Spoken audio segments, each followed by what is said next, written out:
Podcast Bites.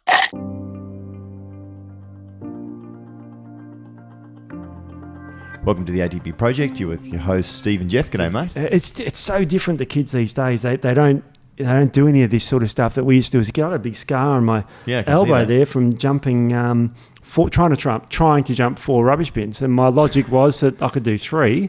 So the next step is a 4th. Of course. You know, and our rubbish bins back then weren't as big as they was. They were only a little round. Oh, you know, those silver metal things. ones. Yeah, the metal ones. So I landed sort of in the last one a bit. So not such a good outcome. So you go home with half your arm hanging off. Yeah, and you put mercurochrome. That should have had stitches, I guess. But that's what nowadays the kids aren't taught to play outside. Now I grew up in suburban Melbourne, but we were still in the dirt. I mean, me and my mate used to go in his backyard and dig holes for the hell of it. You know what I mean? And we would play in the dirt, and nowadays it's you're inside on an iPad, so you're not exposed to these natural bugs, and you don't build up your immune system, and that's why. And even if you add to that now the glyphosate with the antimicrobial action of that in the microbes, you end up with loads of C. diff. And you also then put in the advanced regime of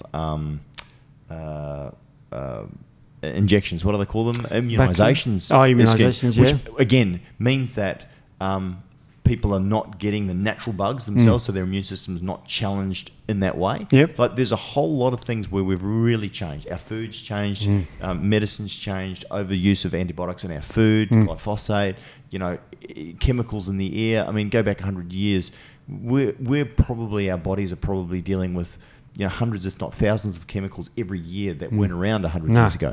Now, interesting though, is that the hygiene hypothesis has gone too far, because they think that hygiene was part of the problem way back when. Very much so. But now we've gone too far the other way. Absolutely. You've got to remember, most people died of infections in the 16th century and 17th century. Absolutely. The plague. Yep. But once we figured out, Pasteur figured out that bugs are there and they cause disease. Now with the advent of these, antibacterial wipes, antibacterial sprays, antibacterial toilet paper, antibacterial whatevers, and people are using them, especially around there, sterilising this, and they're washing your hands with antimicrobial soap. Soap used to kill bugs because of the very high pH in the soap. Right. And that was antimicrobial.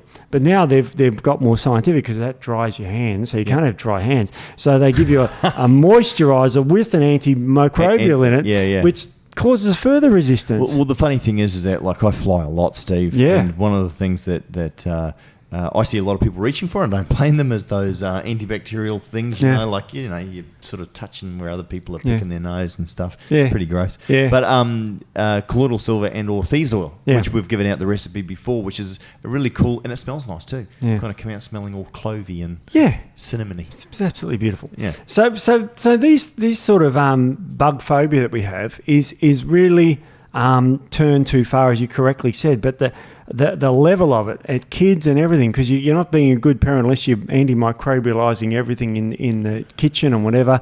And then you add on top of that, let's say you get a sore throat. Yeah. Most people would take I can't think of a generic brand that they suck on, a lozenge. I'm trying to think of it. Strep something. Yeah, it's something for your strep throat, which usually not a strep throat, by the way, but it rhymes with strep. And of course, that means that it becomes resistant to that one too, because you're having them daily. Yep. And that's bad for your and then you might take all these sorts of antimicrobial things. It's gone too far. Avocado, motherfucker.